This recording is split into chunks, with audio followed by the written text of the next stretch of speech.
If you've not sharpened your knives in the past month or even 2 months, it's time. I'm gonna show you how. Because a dull knife is a dangerous knife. We're gonna need 2 whetstones, one with a lower grit, one with a higher grit. We're also gonna need a honing steel. Soak your whetstones for 30 minutes, and then we're gonna start on the coarser whetstone, so the smaller number one. Make sure it's always wet with water. It's basically lubricant for our knives. Measure the angle. I do about 20 degrees for German knives and smaller for Japanese.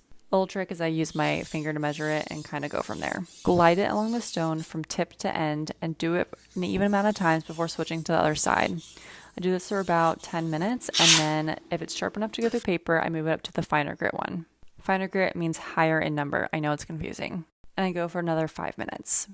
Try to make sure you do both sides evenly, and you can kind of tell if it's uneven, then just do it more on the other side. Always hone your knife in the end. That is straightening the actual blade out. It doesn't sharpen, just straightens. If it's sharp enough to go through paper, you're good. Follow for more knife